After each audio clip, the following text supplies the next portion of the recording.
All right, speaking of downs, I'm going to get into my 3 down. Mine are all Flo Balogun. I don't know if I'm allowed to do that, but I'm breaking the rules. So I'm going to piggyback off of what you said, Chuck. Balogun, he's on my 3 down for not starting after starting the week before. Listen, Adi Hütter, the manager of Monaco, he made one change from their 1-0 win from the week before, and it was Flo Balogun. That Yikes. sucks, dude. I know that was going to have an impact. Why wouldn't it have an impact on him? And then he's in my down again because not only did he not play at all, his team ended up winning. And when his teammate Lamine Camara scored the second goal, he ran over to all the guys that were, that were subs. And if you watch the highlight, I had to watch it a couple times. Flo Balogun doesn't join in with all the other guys to celebrate Kamara's scoring, which I was like, okay, he's pissed, So that's another reason. Yeah, but you can't show it. This is rule number 1 for any professional out there. If you're listening to this, you're watching our show, you can be bull that you are not playing, or you feel like you've earned the chance to come in as a substitute and it doesn't happen for you. If you start taking away from the team chemistry, if you start taking away from the locker room, the positivity, and you start becoming this angry, disgruntled player that you can't even celebrate for others, celebrate Kamara's joy for scoring goal, for winning the game, that's when it becomes a real issue for the management and for the coach, and then you're just going to fall further down the line. Yeah, no, I'm with you. It's I know he's still young. It's sometimes I forget how young these guys are as they're developing and maturing and evolving as players and as humans. But to your point, yes, you don't want to show your hand. You don't want to let anybody know that they've got the best of you emotionally. There's a time to have your emotional process, but try not to make it in front of teammates and coaches. I go to your safe space, go to people, your support system, right? All the people that kind of coach's locker room. knock. Yeah, or that too, hey. Right? Obviously. Yeah. Okay, so one more of my down for Balogun. Not only did all that happen, which we said, but you have Josh Sargent, who he'd be competing with for the number 9 spot for us. He scores. You have Ricardo Pepi, does the most what he can with his minutes. He scores. Brandon Vazquez, who might have a new lease on life with the player pool. Maybe Pochettino values the player profile and skill set that he could bring to the table. He scores. So yeah, not a great weekend for football. Oh, this is another thing. So Gio Reyna, I was thinking about, do I put him down? But he could have been an up because he got 8 or 9 minutes, right? He got some minutes. He got some minutes. It could be 5 minutes, could be 10 minutes. He's alive. At least alive. At least there's a heartbeat, there's something. So he can't be on the down because at least he's getting something rather than nothing. And he can't be, for me, you're not going to get an up. So there are some people, like a Yunus Musa, he had a big opportunity. He got to start and he didn't play well. So yeah. Right. But is he a down? No, I wouldn't say he's a down. He's still at Milan. He got to start. But yeah, I mean, there's levels to this 3 up, 3 down. I can tell you that. No, there is. There's definitely, and we want to explain those. Also, there was another sub that came on for Dortmund, Jamie Gittens. And no, he came on in the 60th minute. He scored 2 goals that ultimately helped Dortmund win the game against Eintracht Frankfurt. But speaking of Gio Reyna, the sporting director for BVB, Sebastian Kiel, said this about him just recently.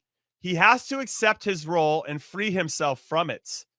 There's a lot of philosophy and there's a lot going on. There's a lot just in that first sentence. A lot of zen going on there. It was clear when we had the talks in the summer that Gio wanted to take on this role, that there will be enough games where we need him. We know that he has incredible skills. So that is from Sebastian Kiel on Gio Reyna. That's his perspective on Gio has changed, like from season to season, from month to month. We've seen a lot of negative, I guess, feedback on Gio. This is probably the most positive I've seen. It's not the most glamorous comment, just to say basically you're confined to the bench. It's on you to get yourself out, and that he agreed to be on the bench and try and work his way into the team because he believes in his situation. But I think in all seriousness, it comes down to no one was willing to pay the fee that Dortmund wanted for him. And there wasn't a I guess a great situation that Gio would feel I want to leave Dortmund to go to, at this stage. So all you can do is fight, which ultimately I think it shows your character. You kind of develop as a person, on and off the pitch when you're put in these situations. We've seen Weston McKennie how many times they say, we don't want him here. Go on and go find a new club. And he's like, no, I'm not. I'm going to prove it to you. And eventually he finds his way into the team. So it'll be interesting to see what happens with Gio. I think we'll know by December if he's got to go for sure. Yeah. With Pochettino on the sideline, or he's figured out a way to, at least carve out 15, 20 minutes every single game. He's getting more playing time and eventually tries to get a starting spot. Yeah, he definitely was getting freezed out by the previous manager, Edin Terzic. It seems like with Nuri Sahin in for BBB, giving him even 9 or 10 minutes is a positive sign. Sebastian Kiel also added, which I think is a funny part of it. We know that he has insane abilities, which is what I said about him before. Somebody's trying to take my soul in the comments. Of course he has. We know that. Sebastian Kiel ended up saying he worked on himself, worked on stability, worked on radiance. I don't know what that means, but I love it. This clever turning up between the lines and his goal threat, he has further developed this. So Gio can still become very important for us this season. There are no other thoughts. There's nothing on the table, and I don't sense that the player wants to leave. So to your point, Chuck, Sebastian Kiel seems like he is becoming more positive about Gio in the situation. And now it's up to Gio to take advantage of any of opportunities that he can. Now, using Gio as an example, and we could use Folarin Balogun in this as well. If you're not playing a lot, if you're not performing, I'm curious to see if these guys get called in to the September window. Because if we think about the number 9 spot in particular, Sargent scoring goals, Haji scored a couple, not this past week, though I thought he was solid the week before. Vazquez, Pepi, all scoring. I wonder what kind of precedent that Mauricio Pochettino is going to instill once he takes over, because it just feels as wide open as possible, which is what I think this player pool needed. But what are your thoughts on, well, let's just use Balogun as an example, because Gio seems a little bit different of a situation. So for Balogun, no playing time, over the weekend. If this is a trend and Pochettino comes on the sidelines, guess what? It's open season for Josh Sargent, for Haji Wright, for these guys, Brendan Vazquez, strikers who are playing and scoring. It's all about confidence and match fitness and sharpness. If Balogun's not playing competitive matches or he's only getting 5 minutes, 10 minutes, while these others are continuing to score goals and play, well, the inevitable is going to happen. And Balogun's not going to he'll come into camp, he won't play, and then eventually he won't be called into camp. That's how it always works. Okay, so let's say this, because I think it's interesting as a coach that if you set a precedent in one area, like, okay, hey, listen, we got these 4 or 5 guys that are scoring goals at the number 9 spot, or it can be considered a number 9 spot. Flo isn't. We're going to leave Flo at home because that's the standard.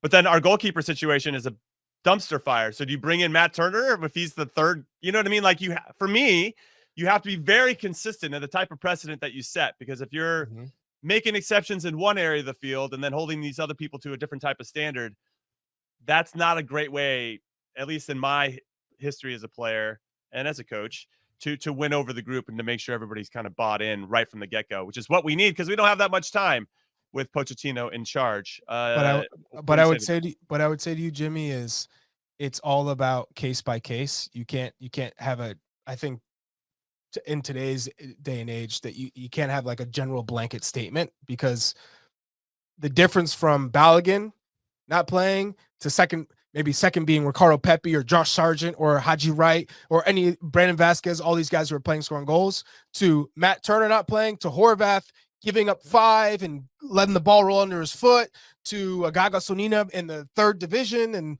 still conceding, playing well here and there, but ups and downs. The drop off is mighty. Like, it's just there's not a goalkeeper that you'd say, that's the true backup. Like, he's ready for the occasion. The level is pretty low across the board versus on number 9 at the national team level. You got options. There's a number of people who warrant the playing time, who are showing it at their clubs and playing well versus the goalkeeper position that's so weak that even a Turner, who's third string at Nottingham Forest, is still leaps and bounds better than Horvath. Still leaps and bounds better than Gaga Sonina. I get it. I'm just saying that's the issue. That is the issue.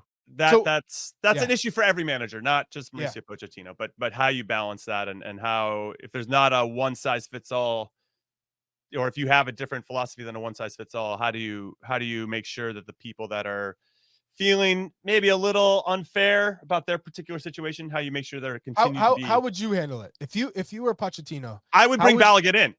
No, you would. Yeah. No, but how would you handle the goalkeeper position? That's tricky. I mean, you bring in, I guess you definitely get, I mean, very similarly, you bring in Matt Turner, you bring in Horvath, you bring in, I don't know who that third would be, but like, and you just kind of, so you're still bringing in Horvath over Schulte, Slonina, Zach Steffen, even, Zach Steffen has been up and down this season, but I would consider bringing guys in that are already or have been part of the pool, and have been participating in the last however number of camps or the Copa America roster, whatever it is. And I don't know if you want to put those guys out in the wilderness right away, right? I think you have the luxury of having a September camp and you have a couple games in October where you can kind of get a feel for them and who they are. And then if you want to move on after you've seen them in person and can get an idea if they fit, there are a lot of things you're looking at. And then you have October as well. But I wouldn't put out people in the wilderness that have been a part of it for a while. I think you still want to make sure that there's a bridge there. I wonder who Pochettino's goalkeeper coach will be, and then if I'm him, I just call in 5 keepers and just absolutely test them. Like, why not? It's like a trial. All right, guys, just pepper them and see who reacts the best. Who does the goalkeeper coach think who has the highest potential and who's the best at the moment, and just go from there. We could say that for a lot of the positions on the field, the back line and goalkeeper. I mean, outside of Jedi Robinson, I think everything feels pretty wide open in the other one, especially with Des being hurt.